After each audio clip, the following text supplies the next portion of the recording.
Welcome to Hot Pixel. My name is Timmy J. Thank you so much for joining. My soul thoroughly appreciates all of your souls. I am here today to discuss with you the Panasonic G9, which is this little fairly robust, tiny robust sweetheart. It's not very tiny, but it is a fantastic little camera, and let's talk about it.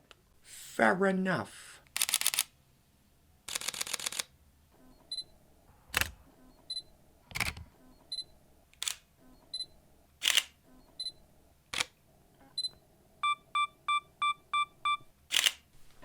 Down with the hardest of heads. In this video, I want to talk to you about a camera that I've been shooting with for a couple of years now. I personally own this camera, and I've grown quite fond of it. The camera I'm talking about is the Panasonic G9. That is this camera right here. This is a micro four thirds size sensor camera. So this camera is going to be a really good option for someone looking to get into photography and videography. A seasoned professional may own one of these cameras, but I have a feeling it's probably not the only camera they own. I'm not saying you can't be a professional and shoot photos with this Panasonic G9. In fact, I know of a lot of professionals who have made quite a career with this Panasonic G9. So it is by no means a slouch. It's fantastic as far as photography goes, as far as my opinion is concerned. As far as video goes, Panasonic are not known for having the best autofocus in the game, which is true. If you're trying to shoot video with this Panasonic G9, you're going to notice that the autofocus will hunt from time to time. You will get background pulsing, or your focus won't be completely confident. All I'm saying is it's not 100% reliable. But what I am saying is this is a good hybrid camera. It's not the best out there on the market, but it's not also the most expensive. At the time of recording this video right now, you can get a Panasonic G9 for, I think, $1,100, $1,200 brand new. And I'm sure you can find these on the used market for substantially less. If you're looking to get into photography and videography and don't want to spend thousands of dollars on cameras and lenses just to get into it, the Panasonic G9 here I think is a really good option for those people. It's not for everyone. As far as micro four thirds cameras go, a lot of them are smaller than this one. However, on the market today, there are few micro four thirds cameras out there that are more feature rich than this Panasonic G9.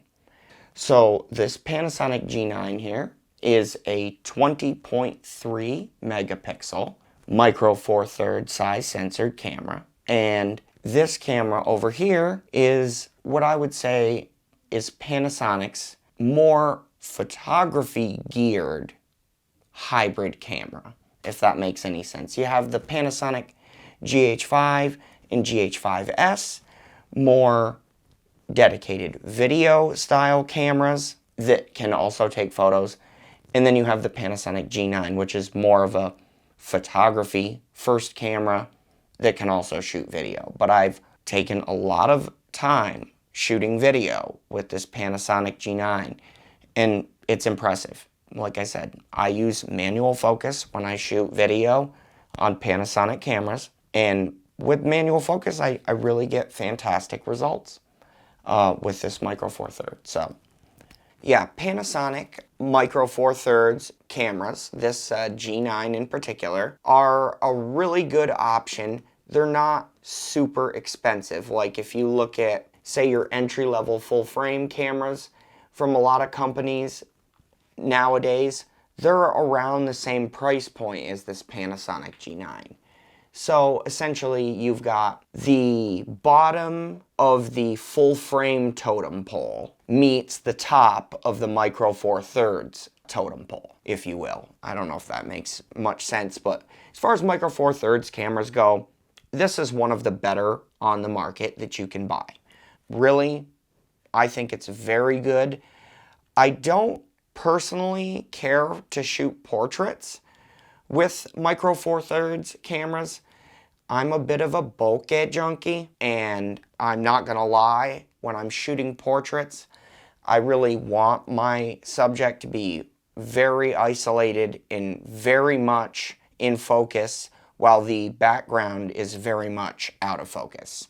That's the kind of portrait that I personally like to shoot. Anyways, I have trouble getting enough bokeh with a Micro Four Thirds size sensor. Of course, you can get different glass that's better and more designed for portraits, and you can absolutely make this work as a portrait photographer. I just really like to shoot with this camera. It's a lot of fun to use. It's kind of beefy and robust, especially for Micro Four Thirds. It is definitely a beefy and robust Micro Four Thirds size sensor camera, which is good. I like a little bit of heft to the camera. The big, nice, robust feeling of this and the shooting experience I get with this camera, very satisfying. And I can definitely recommend this camera still in 2021. This camera has been out for probably three plus years now. So there are other options out there on the market that are probably comparable to this. So just one of the reasons I'm making this video is because I've owned this camera for a couple of years now, and I've really enjoyed using it.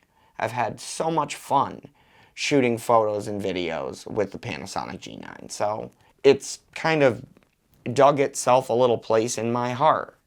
Panasonic, the autofocus, and the troubles that us Panasonic users deal with on a daily basis, it's real. But anyways, this is one of the reasons I preach manual focus on these cameras. Get to know your lens. Get to know your camera. Figure out how they work in combination with one another, your focus. Learn how that all works. And you'll find that shooting videos on this camera is a lot more pleasurable once you learn your equipment a little bit better. As far as Micro Four Thirds size sensor cameras go, the Panasonic G9 here, I would say, is right up at the top of the Micro Four Thirds world.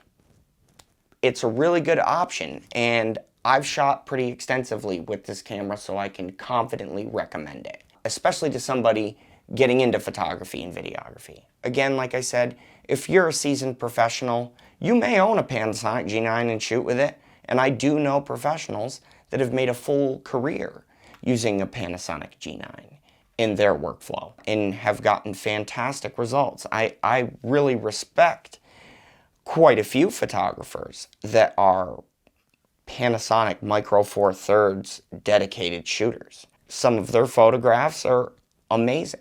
And again, I think it goes back to that whole thing where the gear at the end of the day only matters so much.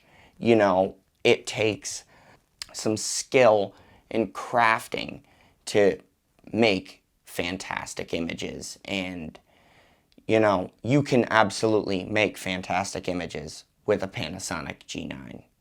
This has really good 5-axis in-body image stabilization. One of the best implementations of IBIS that I've actually used to this date. In the world of in-body image stabilization, I would say that this Panasonic Micro Four Thirds, this G9 here, is really pretty good as far as IBIS goes. It has dual IBIS capabilities with a Panasonic lens. Dual IS is enabled when you have a lens that has stabilization and the stabilization of the body working in conjunction with one another to further stabilize your image. Panasonic refer to this as dual IS. And this lens I have on the camera right now is the 12-60 Lumix Leica f2.8 to f4.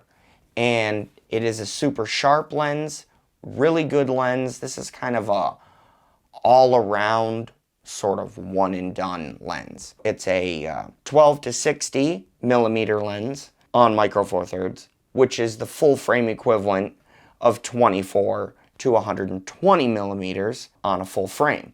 So that's quite a bit of reach. And like I said, it's a very sharp lens, really a pretty good lens. I cannot complain much about the lens on this camera. So this whole package here with the 12 to 60, I really recommend it. There's been a number of times where I've thought about selling it and I still own it, because right before I go to sell it, I take it out and I'm just psyched with some of the results I get. So I can't bring myself to sell it. Anyway, the only reason I would be selling it is because I have gear acquisition syndrome and I'm trying to replace it with a full frame Panasonic camera. So anyways, that's neither here nor there. That's my problem. But any way you slice it, I still own the Panasonic G9. It's got its own little spot in my kit. I like to bring it for certain things, and just the overall utilization of the camera, the user experience of it, I find is really actually pretty pleasant. For photos, I find this camera to be just great. For videos, if you're using manual focus, it is great as well. Autofocus in video, again, not the greatest. You will get a little background pulsing and hunting from time to time. I promise that will happen. Anyways, this camera has two UHS 2 card slots, which is fantastic. So you can write files to the SD cards very quickly, and you also have redundancy capabilities with this camera. You can confidently be shooting to 2 cards, which is just vital for a lot of people, professionals. If your photography really matters and the stuff you're shooting is making you money, or the files have any importance to you, recording them redundantly in most folks' workflow is essential. I am one of those people as well. If I'm out there shooting for leisure purposes, I have only one camera currently that only has one SD card slot. And I have never had any sort of problem writing to an SD card or a corrupt SD card personally. But I know a lot of people who have. And I've seen some things happen to folks who have gone out with a camera that shoots to one card slot and have had a problem and have lost all their files. I've seen issues. The files essentially are money. You know, if you don't have the files, you don't get paid. This camera has a contrast detection autofocus system, which is kind of stubbornly what Panasonic have in their cameras. They basically are refusing to abandon that contrast detection only autofocus system, whereas most other companies have a hybrid autofocus system, a combination of contrast detection autofocus and phase detection autofocus, both kind of working simultaneously to obtain just better autofocus results. The fact that this is contrast detection only is probably one of the reasons why the autofocus in video is not the greatest. Again, I can't harp enough on how much I love this camera for shooting video as long as I'm using manual focus. As soon as I turn over to autofocus, I notice the results I'm getting aren't necessarily usable. Just keep that in mind, that because of that, the contrast detection autofocus on this camera, you may want to consider using manual focus. Please don't be intimidated by manual focus. Once you start manually focusing, you'll grow to like it. I am kind of confident in that, at least for me.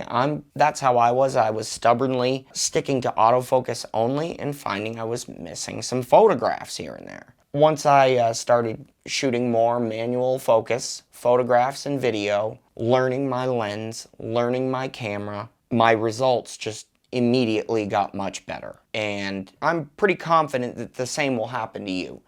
just put a little time into the gear. Learn your gear. Learn that the lens focuses this way. This is how to focus with the lens, and you'll learn where you are on the lens. And it'll just help you so much. You'll be able to ensure that your results are what you want them to be. This has a fully articulating 3-inch touch screen on it, which is really pretty good. You can touch your way through the menu. Unlike on Sony cameras, you can touch to focus on most Sony cameras, but you can't touch in the menu system. This Panasonic, you can touch all over the menu system and control. Another great thing about this camera is you can change the video parameters, the ISO, f-stop, and shutter speed by the touch screen, which is nice. That way you can do it without jiggling the camera. So that's a handy feature for video shooters. There is a $100 V-Log upgrade available for the Panasonic G9. That would give this camera log recording capabilities. It, out of the box, does not come with any sort of log recording capabilities. Just keep that in mind for you video shooters.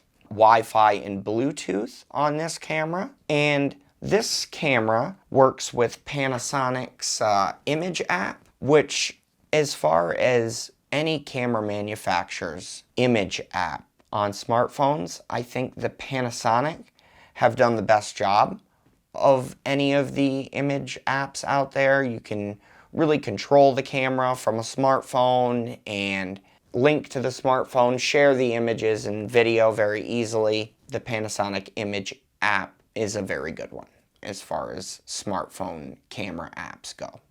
So on this camera, you get a lot of different video recording options.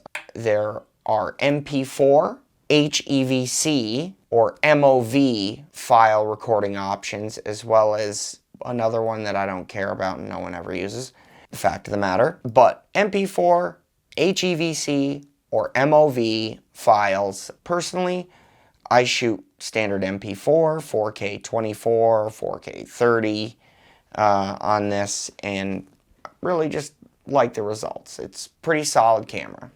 I've realized that there were some things that I failed to point out about this camera, and one of them is the port selection. We have these are the port doors here. We've got the charging port, full-size HDMI Type-A, your headphone port right here, and the microphone port right above it. And I will say, I like these port doors. They're rubbery, and they feel like they provide a pretty solid seal. When using this camera out in inclement weather, I would say this is a pretty good camera if the weather's not great. It's sealed up pretty good. This has a really good EVF on this camera. This is a 3.68 million dot EVF, and it has a 0.83 times magnification. When you look through the EVF of this camera, it's really pretty good. There are better EVFs out there on the market. However, I would say this is actually a pretty good implementation of a good solid EVF. 3.68 million dot, pretty good, pretty commendable. It has the 3-inch screen is 1.04 M dot screen on it. So not the highest resolution screen, still very much satisfactory for most folks' needs. You've got the 30-minute record limit on the Panasonic G9, which, you know, for you video shooters is not ideal.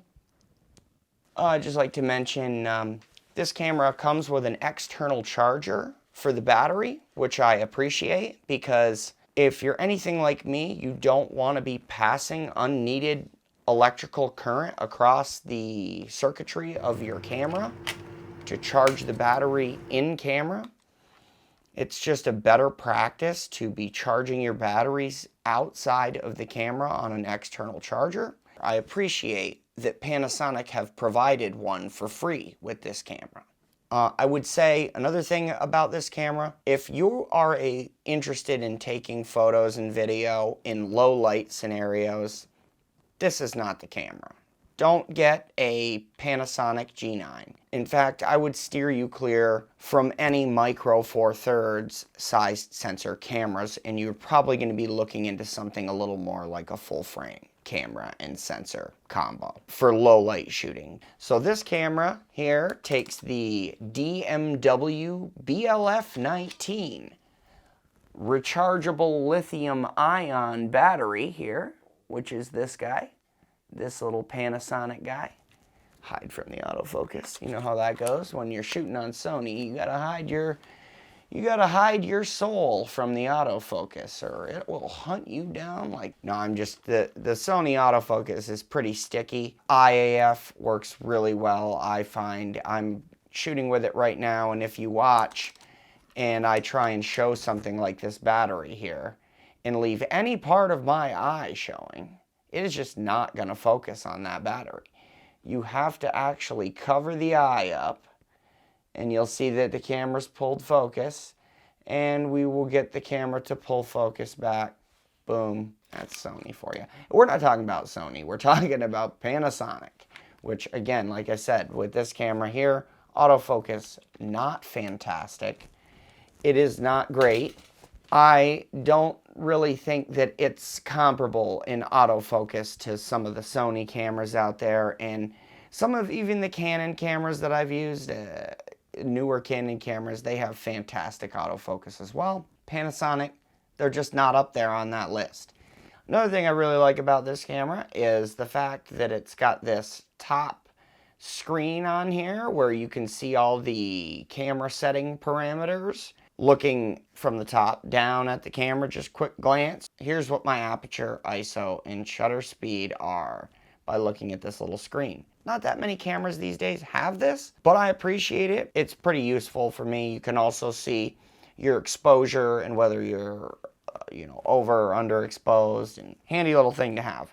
So again, this day and age, there are so many cameras out there on the market, so many just amazing pieces of technology. As we move forward with technology, we just get better cameras, better lenses, better gear, and this Panasonic G9 is a really good option for those people getting into the photography and videography world. However, I don't know how to put this, but micro 4/3 size sensor, and it is a little long in the tooth. Let's be real here. I'm recommending this camera, absolutely, but I would say if you're getting into this photography and videography, hybrid shooting, this is a really good option to start off with. But, here we are in 2021, and we're seeing 50 megapixel, 30 frame per second cameras being released. So, it is not the best out there, and I'm not trying to make it sound like it's the best. It's